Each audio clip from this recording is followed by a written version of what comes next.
Hey guys, join me as I explore the service mode in our new 2023 Tesla Y. Alright, we're in here, we're on our screen. First, let's take a look. Let's open up press the little car icon on the bottom left. We'll go over here to software just to show what we're running here. So we're on software 11.1. And yeah, we have the full self-driving installed to 11.4.4. Okay, so the way we get into service mode is we want to click on the model. So in the software, we're going to click and hold on the model, right? So hold for a couple of seconds. Nothing's going to happen until you let go. So when I let go, we're going to get a prompt for the access code. So the access code or password is called service. But again, this is something that really only supposed to be done by a service professional at a dealership. But we're going to go ahead and hit enable. And you can see everything turned to red. Also, my air conditioning turned off, everything else turned off while in this mode. So, okay, at first glance, we see service mode to the top, our VIN number, our speedometer, what our current hardware is, AMD Ryzen, our firmware version again, and this is all under the vehicle information on the top. We got service alerts. Let's see what that looks like. I think these are just alerts that the system has got. Service fix, customer all. It looks like they're all in the same category. So it's this little gear. That's the service mode. Okay, let's look at service settings. See what we have in here. Remove speed limit, phone Bluetooth. So these are all override settings. So I guess you can lock things like pairing Bluetooth, mobile app controls, music, audio, dash cam. So this is like disabling the dash cam so no one can view it. Driver profile, easy entry, self park, automatic Wi-Fi connections, walk-away lock, exclude from home. So this is if you want to lock down your Tesla certain settings so other people can't enable certain things. If you want child locks always on or something, this is how you would do it, and you would have to know how to get in here to turn it back. Auto wipers, disable active battery heating. By no means am I condoning doing any of this stuff without talking to an actual Tesla service person, because anything in here could mess with something. Again, I just want to know what's possible and what they can do, which is why I'm glancing. Looks like you could do a software reinstall, touchscreen check, brake burnishing, additional resources. Interesting. Okay, let's go down the list here a little. Driver assist. I guess we have one option, which is cameras. So I guess you could see all the cameras. You could reset. This is where you would clear the calibration and recalibrate. Let's look what the camera preview looks like. I guess that is all the angles. That's pointing into my garage. So that's main, wide, left pillar, right door, right fender, and rear view. And it doesn't look like there's any more cameras. Okay, let's keep going. So next one looks like connectivity. So it looks like you could see your Wi-Fi status, connected, Tesla connected, Wi-Fi, cell states, roaming, IEM.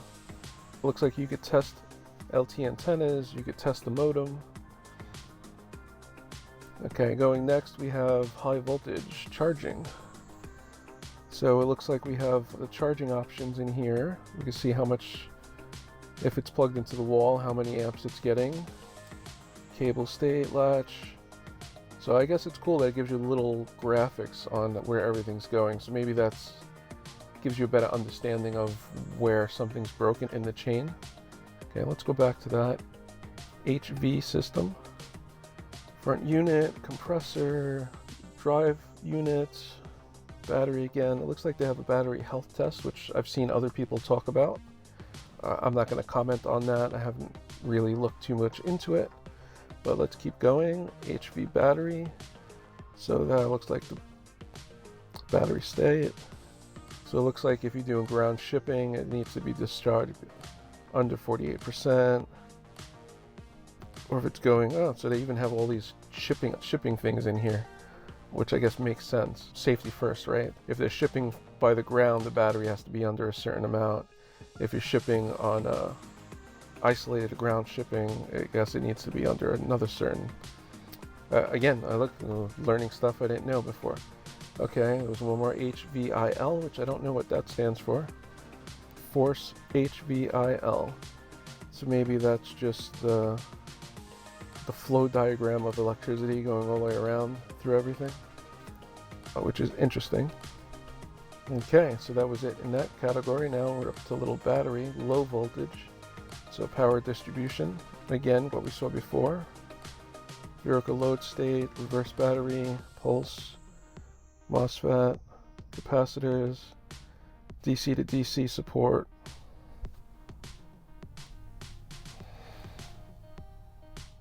All right, we don't really need the home link. We have the IQ with the garage.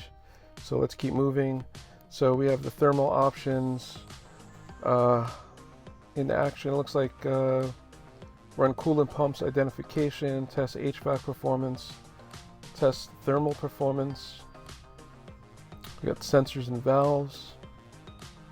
Run heat pump commissioning. Run compressor. P metrics.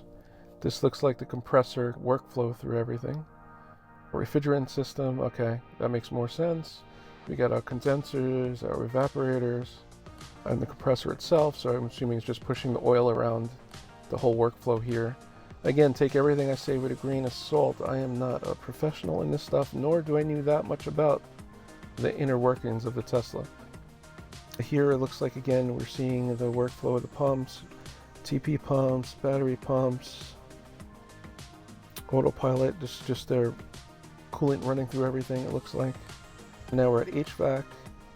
It looks like how the air is pushing everything and the sensors at each location. And it looks like we got a left. Oh, there you go. Panel duct, bleeder actuator, floor duct, blower motor.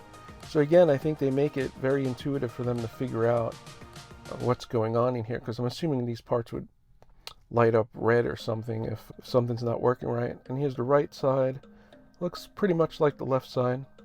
All right, let's keep moving. Okay, so the next one is a new chassis. Okay, alignment and tires. Interesting. So if I move the steering wheel a little, I'm just jiggling it, we could see that the numbers are moving there. So yeah, clear, applied, offset drive test, reset, learning tire valves. Interesting. Let's keep moving. Steering. Okay. Calibrate steering column. Interesting. Electronic power assist steering.